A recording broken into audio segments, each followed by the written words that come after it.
ప్రార్థన చేసుకుందామండి. మమ్మల్ని మిక్కిలిగా ప్రేమిస్తున్న మా ప్రియ పరలోకపు తండ్రి, మీ ఘనమైన శ్రేష్టమైన నామానికి మరొకసారి స్తుతులు స్తోత్రములు చెల్లిస్తున్నాను తండ్రి. ఇదిగోనైనా మీరు పరలోకం నుంచి ప్రతిరోజు మమ్మల్ని వీక్షిస్తున్నారు తండ్రి. మీరంటూ లేకపోయి ఉంటే మా జీవితాలు ఏమైపోయేవో, మా కుటుంబాలు ఏమైపోయేవో. మీరు మమ్మల్ని మా కుటుంబమును క్షేమంగా ముందు నడిపిస్తున్న విధానం బట్టి మీకు స్తుతులు చెల్లిస్తున్నాము తండ్రి. ఇదిగోనైనా ఈ సమయంలో కూడా మీకు వాక్యాన్ని ధ్యానించుకొని చుండగా చెబుతున్న నాకు సమయోచితమైన జ్ఞానమును వినిచిన పిల్లలందరికీ విని గ్రహించి మీ మాట్లాడినటువంటి మాధుర్యమును తెలుసుకొని నీ కొరకు ఉన్నతంగా బ్రతికే మహాభాగ్యాన్ని ప్రసాదించమని, ముఖ్యంగా మీ ఆత్మ సహాయాన్ని మా అందరికీ అనుగ్రహించమని మీ ప్రియకుమారుడును మా రక్షకుడినటువంటి యేసుక్రీస్తు వారి పుణ్యనామమున ఈ ప్రార్థన సమర్పిస్తున్నాను తండ్రి. ఆమేన్. ముందుగా తండ్రి దేవునికి యేసుక్రీస్తు వారి ద్వారా స్తుతులు చెల్లిస్తూ అలాగే కూర్చోవడం మీ అందరికీ కూడా మరొకసారి స్తుతులు అలాగే వందనములు తెలియజేస్తున్నానండి. ప్రియమైన దేవుని పిల్లరా, ఈరోజు కూడా దేవుని మాటల్లోంచి ఒక ప్రాముఖ్యమైనటువంటి ఒక 5 విషయాలు మనం నేర్చుకోవడం ప్రయత్నం చేద్దాం. యేసుక్రీస్తు వారిని వెంబడిస్తున్నటువంటి 5 రకాల మనుష్యులు ఆలోచించేద్దాం. ఇది కొంచెం విచిత్రంగా అనిపించవచ్చు మీకు. ఏంటి, యేసుక్రీస్తు వారిని వెంబడిస్తున్న వారు క్రైస్తవులు అవుతారు కదా, మళ్ళీ ఇందులో 5 రకాలు ఎక్కడ ఉన్నారు? ఇందులో అసలు సహజంగా సమాజంలో చూస్తే మనుషులు అనేటి 2 రకాలే కనిపిస్తున్నాయి కదా. ఒకటి స్త్రీలు, మరొకటి పురుషులు, ఆడ మగ, అంతే కదా. మరలా 5 రకాల మనుషులు అంటున్నారేంటి అని మీకు డౌట్ రావచ్చు.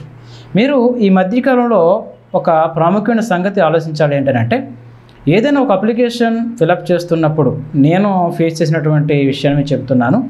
ఒక అప్లికేషన్ ఫిలప్ చేస్తున్నప్పుడు నా చిన్నతనంలో అయితే ఏమి ఉండేదని అంటే మేలు ఫిమేల్ అని ఉండేది. ఇప్పుడు మరొక కాలం అనేది యాడ్ అయింది. అది తెలుసా మీకు? అప్లికేషన్ ఏదైనా ఫిలప్ చేస్తున్నప్పుడు ఫస్ట్ మన పేరు అడుగుతారు. ఎస్ఎస్సి సర్టిఫికెట్లు ఎలాగ ఉందో అలాగే ఎంటర్ చేయండి అని, ఆధార్ నెంబర్ ఎంటర్ చేయండి అని, ఎస్ఎస్సి మార్క్ లిస్టు లేదా హాల్ టికెట్ నెంబర్ ఎంటర్ చేయండి అని, అలాగే మీ ఊరు, మీ అడ్రస్ ఇవన్నీ ఎంటర్ చేయండి అని, మీరు మ్యారీడా అన్మ్యారీడా అని ఎంటర్ చేయమంటారు, నేషనాలిటీ ఎంటర్ చేయమంటారు. అలాగే మేలు ఫిమేల్తో పాటుగా మరొకటి కూడా కాలం వచ్చింది అక్కడ. ఏంటంటే ట్రాన్స్జెండర్. విన్నారండి మాట? అంటే ఈరోజు స్త్రీ పురుషుడే కాకుండా స్త్రీ పురుషుడిలాగా ఉండేటువంటి ట్రాన్స్జెండర్ కూడా ఉన్నారు మనకి. వాళ్ళని హిజ్రాలు అంటారు, మనకి తెలియంది కాదు. అదవుతుందండి. వారిని కూడా అప్లికేషన్లో ఒక పార్ట్ చేశారు. అంటే అటు స్త్రీ కాకుండా ఇటు పురుషుడు కాకుండా ఉన్నటువంటి వ్యక్తిగా హిజ్రాగా గుర్తించి వారికి ఒక కాలము పెట్టారు. ఈ విషయం మీకు ఎందుకు చెప్పానంటే, స్త్రీ పురుషులు ఇద్దరు మాత్రమే కాదు, 3 రకాల మనుషులు కనిపిస్తున్నారు ఈరోజు సమాజంలో. అంతేనా? ఇకపోతే యేసుక్రీస్తు వారిని వెంబడించినటువంటి 5 రకాల మనుషులు ఎవరు? పోనీ ఇప్పుడు చెప్పుకుంటున్నట్టుగా 3 రకాలు అనుకుందా. పోనీ ఒకటి హిజ్రాలు, ఒకటి స్త్రీలు, మరొకటి పురుషులు. అయితే మరి 5 రకాలు ఎక్కడ వచ్చాయి? ఇంకో 2 రకాలు ఏమైనా పుట్టుకొచ్చాయా అని ఆలోచించగలిగితే అది కాదు. లింగ భేదంతో మాట్లాడుతున్నటువంటి విషయాలు కాదు ఇక్కడ. ఇక లింగ భేదానికి వెళితే 3 రకాల మనుషులు కనిపిస్తున్నారు ఈరోజు మన సమాజంలో. అయితే ప్రస్తుతం కానీ యేసుక్రీస్తు వారు బ్రతికినటువంటి దినాలలో కానీ యేసుక్రీస్తు వారిని వెంబడిస్తున్నటువంటి 5 రకాల మనస్తత్వాలు కలిగినటువంటి జనాల గురించి మాట్లాడబోతున్నాం ఈరోజు. అర్థమైందండి? ఈరోజు యేసుక్రీస్తు వారిని వెంబడిస్తున్న 5 రకాల మనస్తత్వాలు కలిగినటువంటి వ్యక్తులు ఎవరు?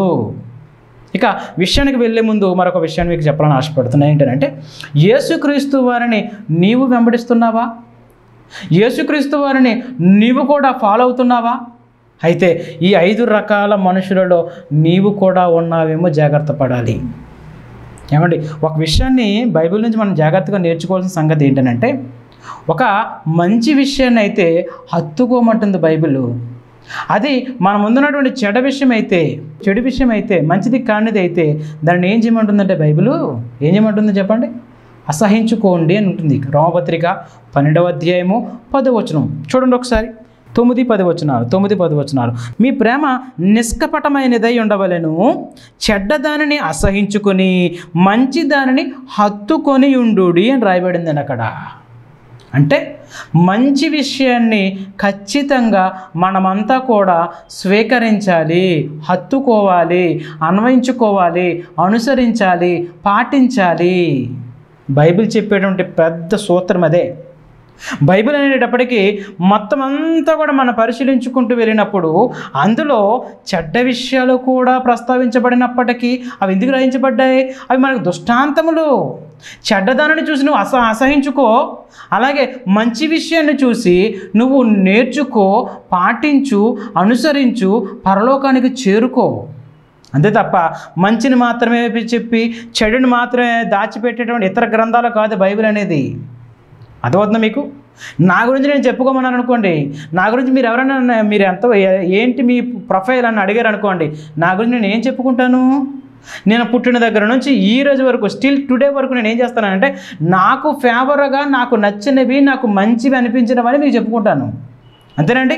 అదే నాకు యాంటీగా ఉన్నవారు, నాకు నచ్చని వారు, నేను నచ్చని వారిని అడిగితే ఏం చెప్తారు? అప్పుడు నాకు నచ్చనివన్నీ, నాలో ఉన్నటువంటి లోపాలన్నీ కూడా వారు చెబుతారు. ఇది ఎంత వాస్తవమో అలాగే బైబిల్ అనేది నిష్పక్షపాతంగా, పక్షపాతము లేకుండా ఎవరి గురించైనా సరే పొందుపరచబడినది. ఇది మొట్టమొదటిగా ప్రతి ఒక్కరూ తెలుసుకోవాలి. బైబిల్ అనేటప్పటికీ, పరిశుద్ధ గ్రంథం అనేటప్పటికీ ఏ ఒక్కరి పక్షముగా ఉండింది కాదు ఇది. ఎవరైతే నీతిగా, యథార్థంగా, పరిశుద్ధంగా, నిష్కపటమైన, నిర్మలమైన మనస్సాక్షితో బ్రతుకుతారో వారందరి పక్షముగా ఉంటుందంతే తప్ప ఇంకా అధికారాన్ని బట్టి కానీ, ఆస్తిని బట్టి కానీ, అందాన్ని బట్టి కానీ, అంతస్తుని బట్టి కానీ, ఏమంటే నాయకత్వాన్ని బట్టి కానీ, అధికారాన్ని బట్టి కానీ ఎక్కడ సపోర్ట్ చేసినట్టుగా చరిత్రలో కనిపించలేదు పరిశుద్ధ గ్రంథం. Okay, right. ఇక విషయానికి వెళ్ళగలిగితే ప్రియమైన దేవుని పిల్లలు, మనమంతా ఏం చేయాలని నేర్చుకున్నామంటే ఇప్పటి వరకు మంచి విషయాన్ని ఎవరు చెప్పినా నేర్చుకోవాలి. చెప్పేవారిని చూడకండి. ఏమండి, చెప్పబడుతున్న మాటలు ఎంత మంచివో, ఎంత ప్రాముఖ్యమైనవో, మన జీవితానికి ఎంత ఉపయోగపడతావో నేర్చుకోవాలి. ఓకేనండి, రైట్. ఇకపోతే యేసుక్రీస్తు వారిని వెంబడిస్తున్న 5 రకాల మనుషులలో మొట్టమొదటి రకం చెబుతున్నాను. ఫస్ట్ కేటగిరీ చూద్దాం. మత్తయి రాసిన సువార్త 14వ అధ్యాయము. యేసుక్రీస్తు వారు బ్రతికి తన సువార్త దినాలు చేస్తున్నప్పుడు, యేసుక్రీస్తు వారు 30 ఏట నుండి సువార్త ప్రకటన మొదలుపెట్టారు కదా. యేసుక్రీస్తు వారు 30 నుంచి 30, 31, 32, 33, 33.5 సంవత్సరాలు అని చెప్పుకుంటాం కదా. 3.5 సంవత్సరాల కాలము కూడా ఏం చేశారు? ఆయన సువార్త ప్రకటన చేశారు.